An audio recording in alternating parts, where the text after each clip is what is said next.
Airstrikes continue to claim lives in both Pakistan and Afghanistan as the U.S. and its allies ignore public outrage, official condemnations, and reports of a high rate of civilian deaths. 8 children were killed when a U.S. airstrike hit Kapisa province in northeastern Afghanistan on Thursday, the latest in a series of deadly attacks that's led to a major loss of life and property. The attack came in for a strong condemnation by the Afghan president. President Karzai has sent an investigation team to Kapisa province to investigate this latest incident. 2011 was the 5th year in a row that civilian deaths have jumped in this country. A recent report by the United Nations has revealed that more than 3,000 civilians were killed in Afghanistan in 2011 alone. While in Afghanistan the saga continues, in neighboring Pakistan people have taken to the streets of the central Punjab province, once again voicing their anger over the deadly U.S. drone strikes on the country's tribal region. Thousands of Pakistanis, many of them civilians, have been killed in such attacks over the past years, 14 over the past 2 days alone.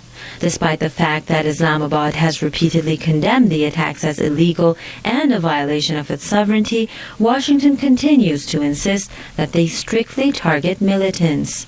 But the thundering sound of rocket fire has reached the ears of far-off observers who see the other side of the coin. How America and its allies in Europe will react if China tomorrow used the same drone technology to attack Taiwan? How America and its NATO allies will react if a Russian spy plane or drone attacks at Georgia? The underlying precedent that America is setting is for the future wars. It means any superpower can violate any weak nation or smaller country's sovereignty in the name of their own security. And U.S. President Barack Obama continues to defend the drone strikes, which have reportedly killed nearly 800 civilians in Pakistan, including 168 children, since 2004. In other news, newly released reports show that Israel's spy agency Mossad is training members of an anti-Iran terrorist group to assassinate Iranian nuclear scientists. A report by NBC News quotes U.S. officials as confirming the link between Mossad and the members of the terrorist group Mujahideen al-Halq, or MKO. The report adds that the administration of the U.S. President Barack Obama has been aware of Mossad's efforts to murder Iranian scientists. NBC's report follows accusations by Tehran that Israel and the U.S. have been orchestrating attacks against Iranian scientists associated with the country's nuclear energy program. Mostafa Ahmadi Roshan was the most recently assassinated Iranian nuclear scientist. He was killed by a bomb placed on his car last month in Tehran. Following his assassination, several reports came out linking the incident to Mossad. And Russia attacks on Prime Minister Vladimir Putin are increasing as the time for the country's presidential election draws near.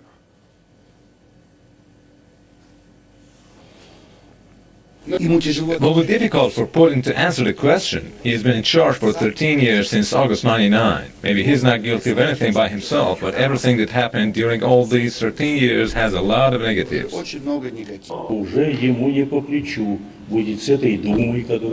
He won't carry that weight with this parliament and the situation with his entourage, because he and his entourage will remain. I think he will hardly be able to change his course. And we are talking about changing the system, about systemic changes, not some concessions, some separate steps.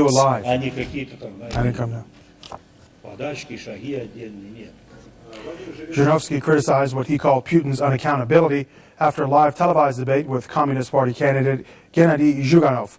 Gorbachev's comments also came after he urged Putin to give up power. However, the premier does not seem concerned about the mounting pressure. Instead, he has continued to offer a series of reforms, including efforts to curb corruption.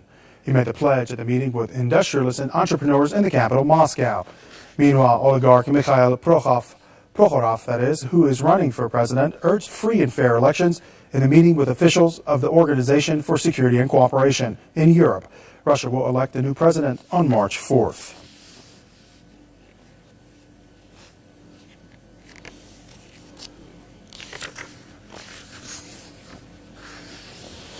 Guatemalan authorities have uncovered millions of police documents that shed new light on human rights abuses committed during the country's brutal civil war. The secrets from the long-covered vault of documents could help put former top Guatemalan officials behind bars. Clues found in the millions of police documents have lifted a lid on government repression during the 36-year war. Years after the country's brutal civil war ended in 1996, the documents now provide enough evidence to start sending cases to trial. 40 to 50,000 people disappeared during the war, and some 200,000 were killed.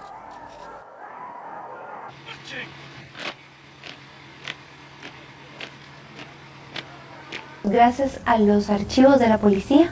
Thanks to these police archives, we've succeeded in getting information on what happened to my father, the people who kidnapped my father, and the order of police hierarchy that were in charge that day in time that my father disappeared.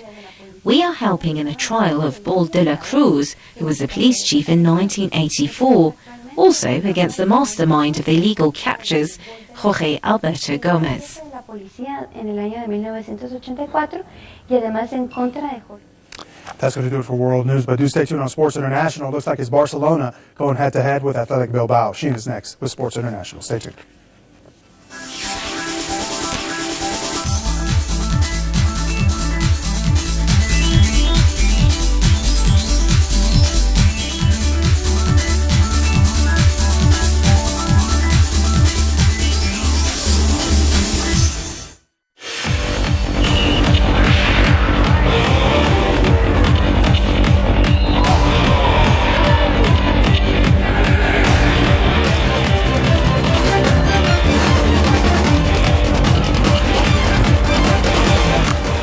Welcome to another sports roundup here on Press TV. We're going to start with the latest from the Copa del Rey. Barcelona have advanced to the final after goals from Cesc Fabregas and Xavi Hernandez secured a 2-0 second leg victory. That means a 3-1 aggregate win over Valencia in the semi-final on Wednesday. Barca had a slight advantage after securing an away goal in a 1-1 tie in the first leg. Valencia could have taken an early lead, but Sofiane Feghoulli's shot hit the side of the net in the 12th minute. Just 4 minutes later, the Catalan Giants found their true rhythm of the match. A deep pass from Lionel Messi was finally chipped by Cesc Fabregas over a backtracking Valencia keeper to put Barca 1-0 ahead. Shortly into the second half, Lionel Messi stunned the visitors' defence, but Diego Alves was nimble enough for a quick save.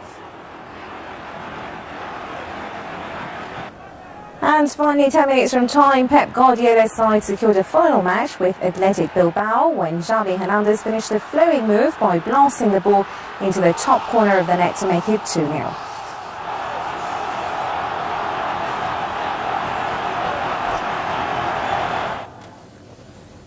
England manager Fabio Capello has resigned, leaving English football in turmoil. More in this report. English football is once again in complete disarray. Last week, the former captain John Terry was sacked by the Football Association because he's facing a criminal trial over racism allegations. Feeling undermined, the manager Fabio Capello then resigned because he didn't agree with the decision, which leaves the underperforming England team leaderless and rudderless, months ahead of a major football tournament. But in a hastily convened press conference, the FA chairman tried to put a positive gloss on the debacle and said the new manager would probably be English. I've been asked this question consistently and the position hasn't changed, that there's a preference for an English person or a British person, but at the end we want the best person. England's multi-millionaire footballers have performed miserably at international tournaments for decades, playing a turgid brand of football and usually being defeated by the first good team they face. Their manager of the last 4 years has been paid over £20 million. No wonder that the British public hold their millionaire footballers in such low esteem.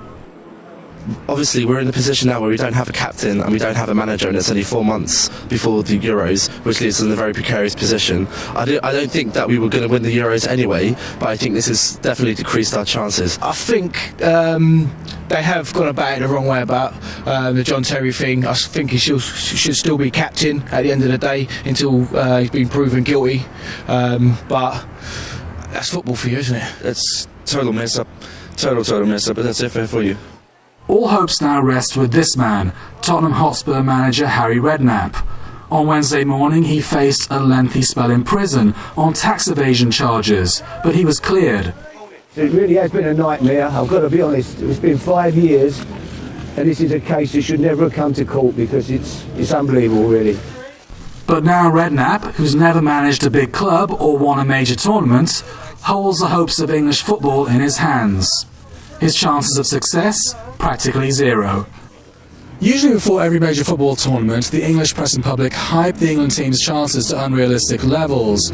But this summer, the England football team will head into the European Championships with a divided dressing room and a manager who hasn't had enough time to gel the team together. So expectations will be at an all-time low. That is, of course, unless Harry Redknapp can perform a miracle. Roshan Mohammed Salih, Press TV, outside Wembley Stadium in London. Well, I think it's a court decision, and in the end, it was the court's decision that took it. We had our preference, of course, but I'm not sure if it was that preference that made an impact on the court's decision to delay the case. So, whatever the consequence of events that run after, we have nothing to do with it.